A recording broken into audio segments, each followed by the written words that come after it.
Hello, everybody who's joined.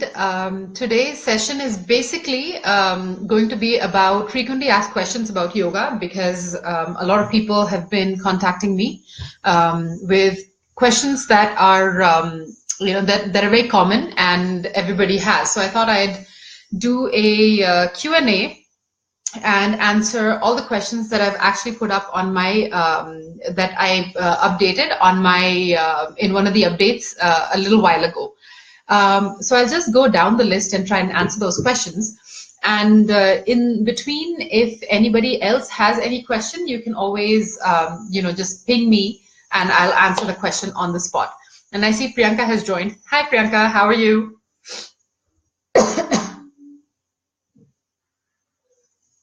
Nice. Okay, so we'll just give everybody like another 2 minutes and then we're going to start.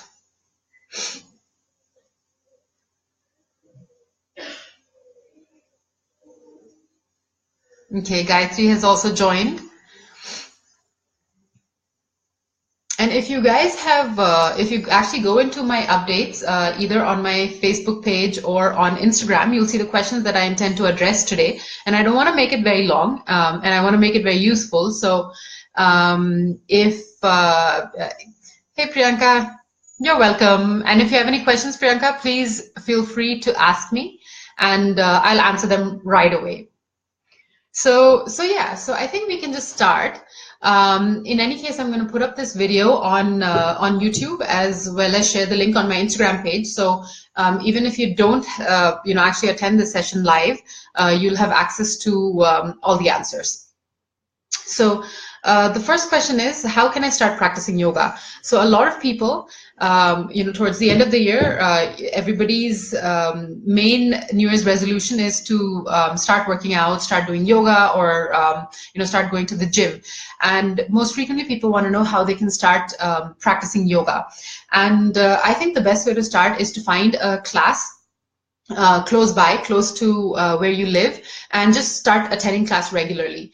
Even if it's just twice a week or 3 times a week, just to get into the habit of practicing and just to get into the habit of going to a class and having a fitness class in your routine, in your weekly routine is important. And if you want to make a change in terms of your fitness levels or any change in your life, it's very important that you actually make a little effort to make a change. So the best way to start yoga, and that's the first question, the best way to start yoga is to actually just register for a class, whatever class is close by, and just get into the habit of putting that 1 hour in, either daily or twice a week, towards your fitness. And once you do that, eventually you'll see that it becomes a habit for you, and you'll feel the need to actually spend that much time on your fitness. And as you see the changes, you'll feel inspired to continue the class or to stay on top of any other fitness class that is that's there available in your area. Now, the next question is, what's the best time to practice yoga? And so for those of you who've joined, if you look at my Instagram feed, these are the questions that I'm going to address today. And if you have any questions besides this, just leave a message. So the next question is, what's the best time to practice yoga? Now, the best time ideally to practice yoga, according to yogic texts, is actually 4:30 in the morning. But now with the kind of lifestyles that we lead and the kind of world that we live in today, it's not always possible to practice yoga at 4:30. So what I suggest for people is to try and get your yoga class or yoga practice out of the way first thing in the morning. That applies to fitness also. So before you leave the house, before you go to work, before you even have breakfast, that's the best time to practice yoga or to do any other fitness activity. When you do that, you know for sure that you have that amount of time, that bit of time, that piece of time to practice or to go running or whatever, and then you have very few excuses not to do it. Now, if you're unable to do it in the morning, I would suggest in the evening, once a day in the evening. But then, with the evening sessions, what happens is there's always the possibility of getting home late from work or having another meeting or having other plans. So I always suggest the morning, but if you're unable to do it in the morning, then in the evening is also fine. Basically, once a day, whenever it is convenient for you, and to put it in a routine. So try and do it like once a day, 3 times a week, you know, and only then when you start like that, then you'll be able to do it 5 times a week, and then hopefully 7 times a week. So the best time is basically whenever you can take some time out. For me, that time is in the morning before I start classes and before I actually, you know, start with my day. Okay, what are the benefits of yoga? Now, I tend to think that this question is very, you know, it's a question that's kind of redundant, because everybody knows that there are lots of benefits of practicing yoga. The chief amongst them is weight loss. You know, so if you practice yoga, you are bound to lose weight, and you know, and a lot of people, including myself, have lost a lot of weight with yoga. But then I think, you know, a lot of the other benefits are, you know, things like peace of mind, you're calmer, you feel better, a sense of well-being, increased flexibility, less chances of injury. So even if you're doing another sport, or if you're going to the gym, or if you're doing any other kind of physical activity such as martial arts, even then I would suggest that you practice yoga, because it just it kind of makes your fitness routine more wholesome, you know, with all the other added benefits that it has. So what are the benefits of yoga? There's so many, they're numerous. I've just listed down a few of them, but I really think that the benefits cannot be you know, kind of bulleted like this. To really experience the full benefits of yoga, you should actually go to a class, and you'll see that the benefits are far above and beyond anything that, you know, you're going to read anywhere, read in any article, or anything that I could tell you. The benefits are actually more experiential. Okay, next question is, what are the why will yoga help me in losing weight? Yes, this is a question that's frequently asked, and a lot of people want to know, you know, will yoga help me lose weight? And definitely, I mean, I myself have experienced that yoga helps in weight loss. But what I think yoga does is it actually helps you in regulating your mood. It helps in getting you more disciplined. And, you know, when you can control your moods, when you can actually discipline yourself, you're more likely to work out. You're more likely to not have cravings, and more likely not to overeat. So I think yoga, you know, helps in that way. Yes, it is. You know, there are lots of yoga classes where you sweat a lot, it's very intense classes. Excuse me, lots of movement. So definitely, there's a lot of you know, added benefits of that, of detoxing. But I think the chiefly the benefits are mental and emotional, and that helps in weight loss as well.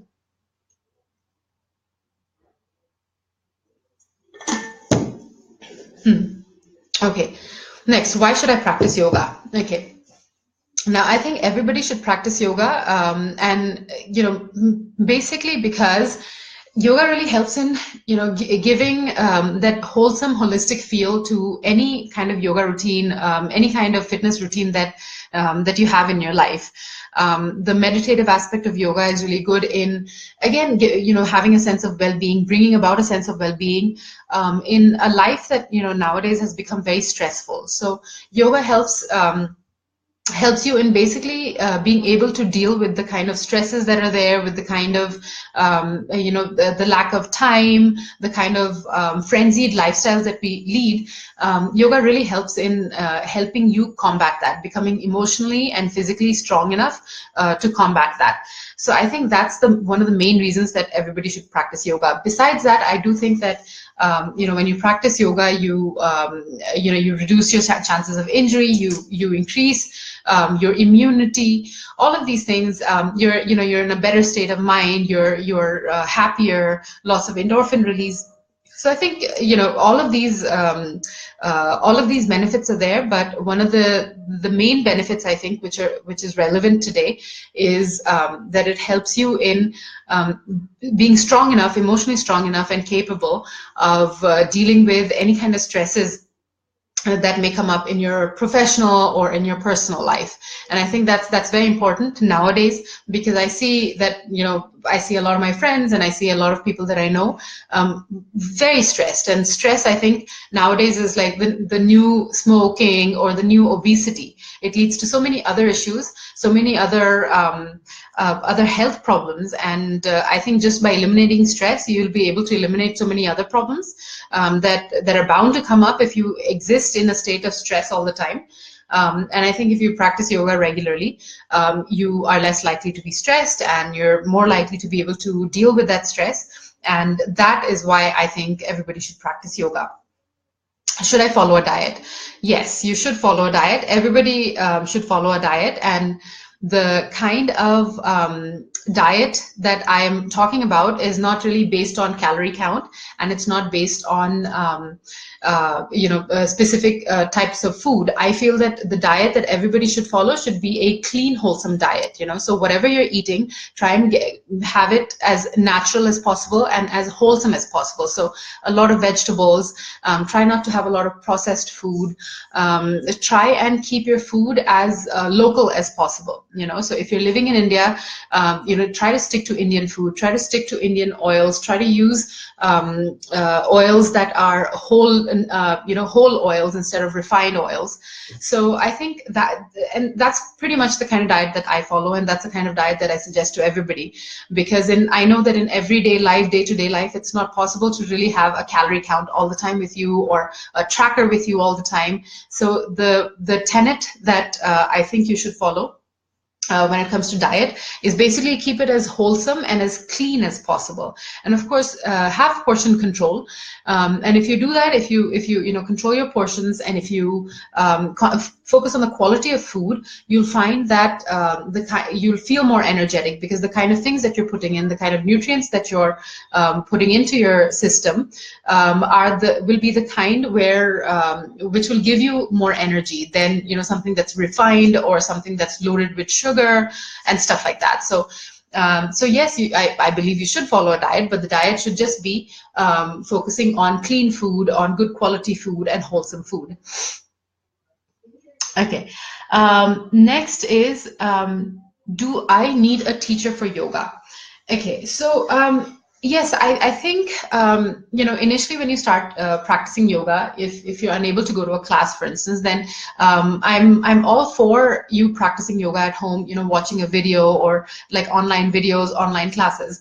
But I feel that the practice of yoga can be very heady. It can be very addictive.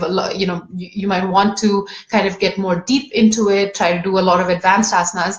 And when you do that, when you find yourself interested in the practice to that extent, to that level, then yes, you do need a teacher, and you should look for a teacher, because a very experienced teacher can sometimes really explain asanas in a way that you might not be able to get in a book, and how to execute those asanas safely, how to build up to that asana safely, will all come from a really good teacher. You can read a lot of text and watch a lot of videos, but really having a teacher to interface with, really having a teacher to work with is I think essential if you really want to deepen your practice. Otherwise, I feel that it stays very superficial. So do you need a teacher? Yes, but like if you are trying to start yoga and you don't have a teacher, should you not start yoga? No, you can still start yoga online, or on TV. These days there are lots of yoga shows. But eventually, when you have questions, when you want to get more deeper into it, then yes, do look for a teacher. Even if you go to a teacher only once a week, or if you have an online teacher who you can sort of stay connected to, then yes, do invest that kind of time and effort and energy and even money on accessing a teacher like that. It's very important. And the traditional practices of yoga, the traditional, like the Iyengar yoga, which is something that I follow, or Ashtanga yoga, all of these are very teacher intensive, where it is important that you practice, but then yes, your teacher really helps in guiding you safely towards more complicated asanas, towards a different practice, a different level of practice. So when we talk about the Guru Shishya Parampara, in that the importance of the Guru is key. So so I think that yes, you do need a teacher if you're planning on doing advanced asanas, and if you really want to have yoga in your daily routine and in your life, for good, instead of just as a fitness fad. Okay, what's the best style of yoga? I already got a question about this, from a friend of mine who follows me on Instagram. Hi Gitanjali, good morning, and thank you, Vani, for that compliment. Anyway, so what is the best style of yoga? Now, this is again a very controversial question, and the answer to this is that there is no best style of yoga. I think that to find the best style is it's something that nobody can really we can't vote on it, and I don't think anyone this is even an opinion that anyone can have. Basically, you need to find a class and a teacher that suits you, and that is the best style of yoga for you. Personally, I find that lineages and styles of yoga that are very old, such as the lineages that are coming from the Krishnamacharya school of yoga, I think those are wholesome, because they focus on not only on asanas but also on a lot of philosophy also. So, and I think they look at yoga as a way of life. So for me, that's the best, those lineages and those styles, the best styles of yoga, and these are like the Iyengar style of yoga, or the Ashtanga system of yoga. But, I know a lot of people, I started practicing power yoga, when I started. So I can't really say that there's one particular style which is good. I think wherever you like to go, whichever studio you like to go, whichever teacher you really like, whichever teacher draws you into the practice and has you being regular to class, I think that's the best style. So there's no one best style. It depends on what's good for you. Okay, what if I do something wrong? Okay, so a lot of people, I find they're hesitant to start the practice because they've heard from a lot of places or a lot of people that if you do something wrong, something terrible can happen. Yes, if you do something wrong, with an asana, you can get injured. But then if you do something wrong in any practice, you can get injured. Kicking a ball, for instance, in soccer, you can really get injured with that also if you don't do it right, and if you're not trained. So in yoga, like in anything else, yes, if you do something wrong, you could really end up injuring yourself, and that is why I say that you should go to a good teacher and you should be careful. But it's not a deterrent.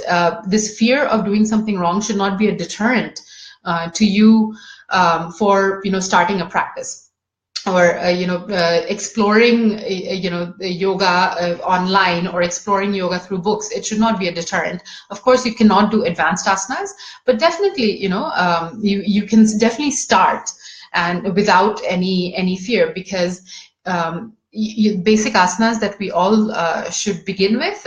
Any good yoga practice starts with basic asanas. There's very little chance of something going wrong, this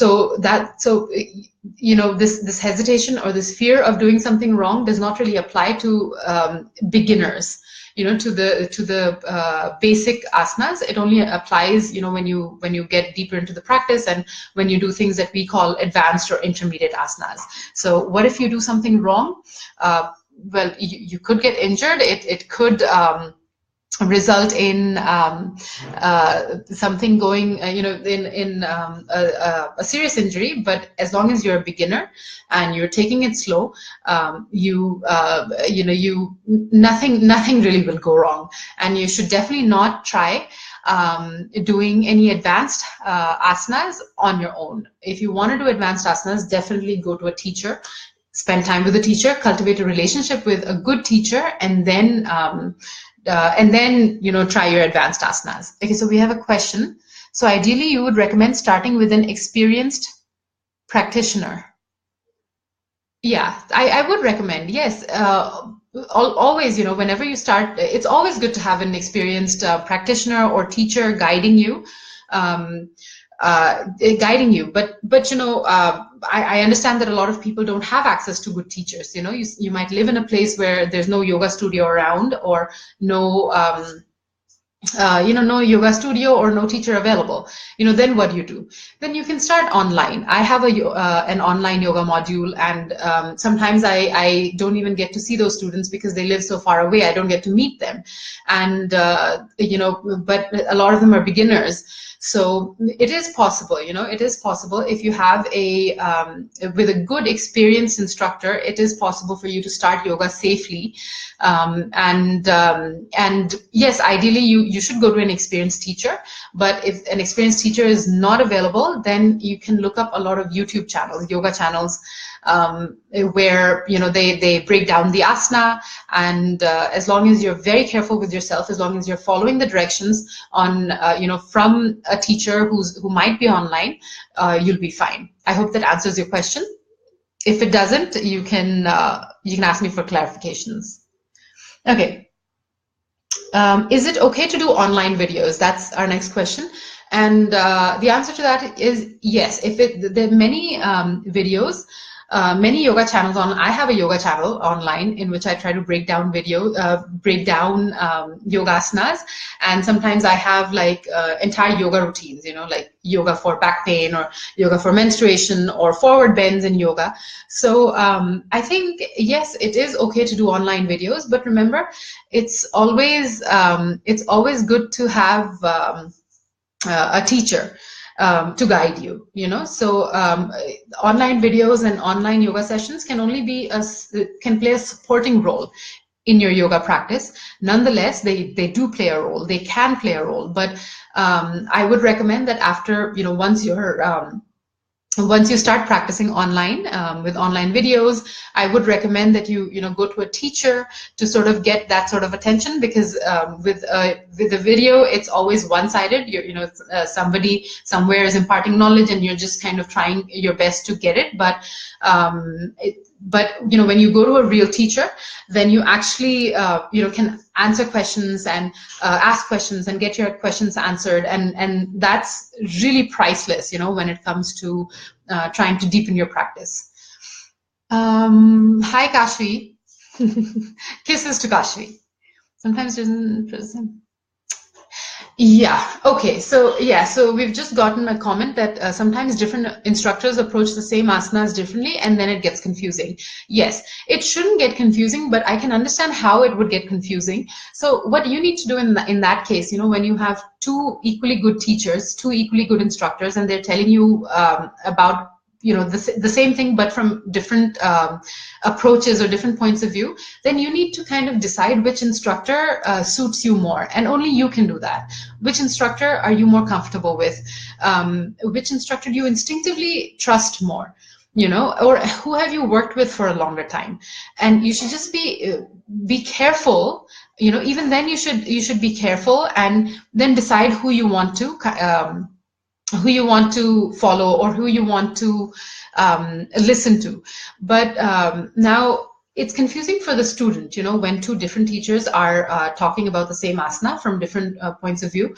But if and that can happen if, you know, the teachers are coming from maybe different lineages or from different teachers. It can happen, but I trust that if the teachers are both experienced, the knowledge that they're imparting is going to be good knowledge. It won't be half-baked knowledge, and nothing that they say will be wrong.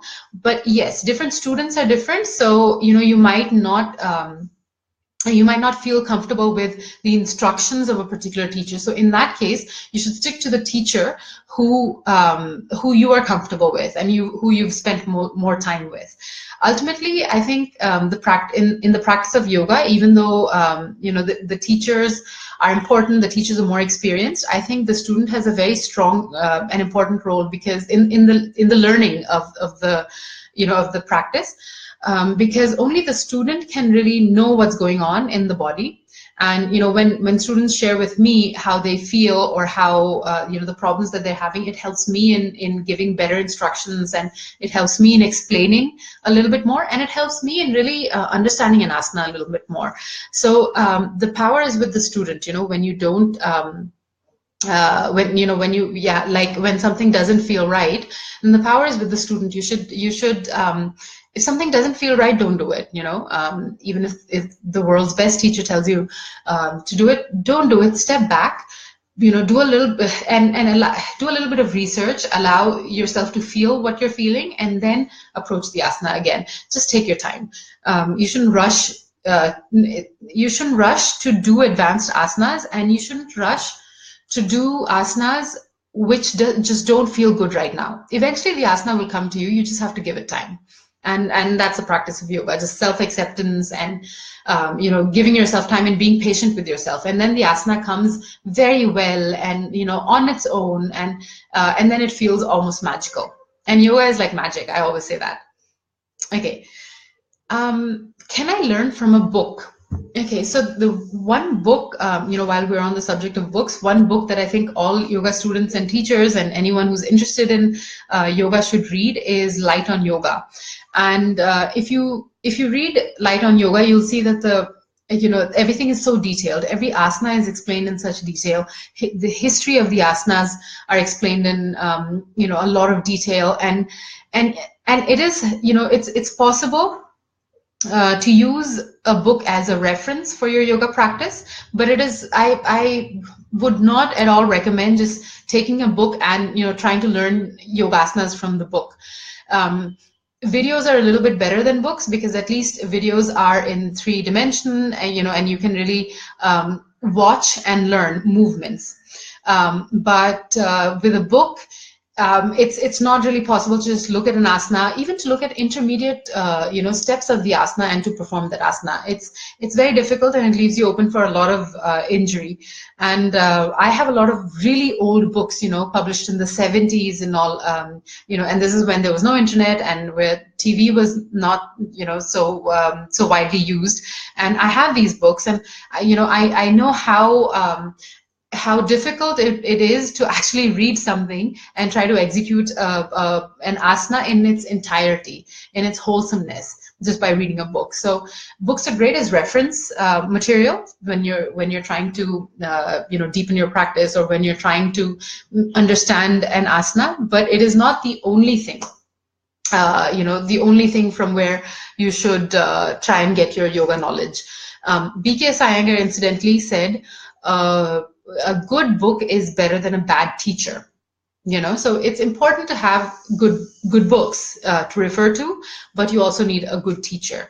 And when you have all of these things in place, good books, good videos, a good teacher to refer to, then you are really you can really get the most out of your yoga practice.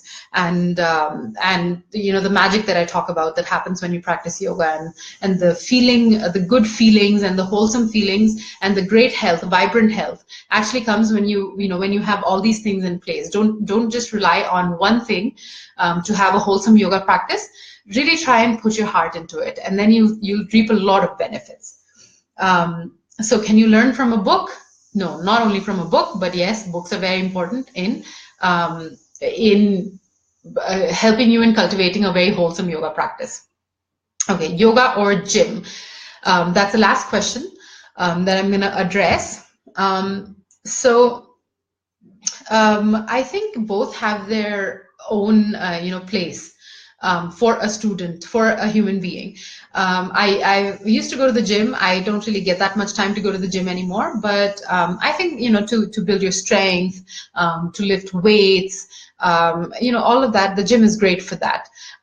But yoga should also be practiced, because the kind of asanas that you do in any simple yoga class really help in building strong bones, in keeping your muscles flexible. So even if you're a gym rat, if you like to go to the gym like 14 times in a week, you'll find that yoga will enable you to go to the gym and get results more quicker, more easily, and you'll see that you won't get injured as much from weightlifting. Same with anything else. If you practice a sport, for instance, or if you're like you're a power lifter, or anything which is any kind of physical fitness activity in physical fitness, which requires a lot of strength, which requires you to do things, a lot of strength building or a lot of weightlifting.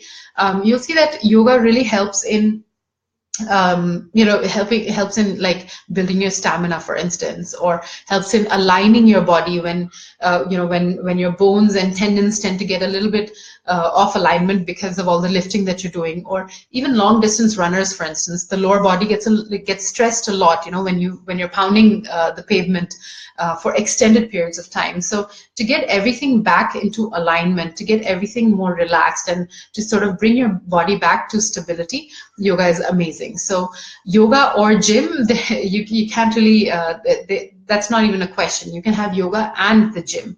I think yoga and anything else that you do is a great combination.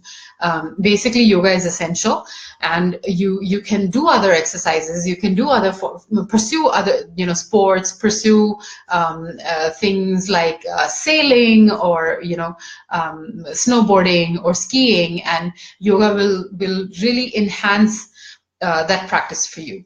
So yoga or gym, both, I would say. So so that's it. The session has gone on for a while. If you guys have any questions, you can let me know. I'm so glad that so many of you joined, so many people that I know have joined. In case you have any questions, you can let me know, and I will definitely put this up on my YouTube page. So in case any of you in case anyone of you wants to refer to it in the future, you can do that. You can recommend it to your friends also, talk to your friends also. And this is going to be my last Facebook Live session for the year. And hopefully you found it interesting and useful. So Priyanka, thank you for joining. It is a surprise, pleasant surprise to see you here. And let me just check if there are any other questions that anybody has written. Yoga and running. Okay. Yes, yoga is important for runners. I can't emphasize it enough. When I myself run, I'm not, I run for fun. I'm not seriously into running, but I run a lot for fun. And, I try and run at least 3 times a week. 2 to 3 times a week. And I think that, the kind of load that your knees and your ankles take, and even the soles of your feet, sometimes hurt a lot when you run, shins hurt. When I come back from running, I always, do a little bit of stretches so that my muscles can kind of ease off, and my knees can relax a little bit. So I think yoga and running is a fabulous combination. And I would actually say that all runners should practice yoga, should practice, even Iyengar yoga, because it focuses on alignment as well. So yeah, so if you have any more questions, let me know. Otherwise, I think we can close for the year. I hope you guys have a good year. And yeah, if you have any questions, let me know. Leave me a comment, drop me a line. And do like the page and share the page with all your friends. Thank you, and Happy New Year.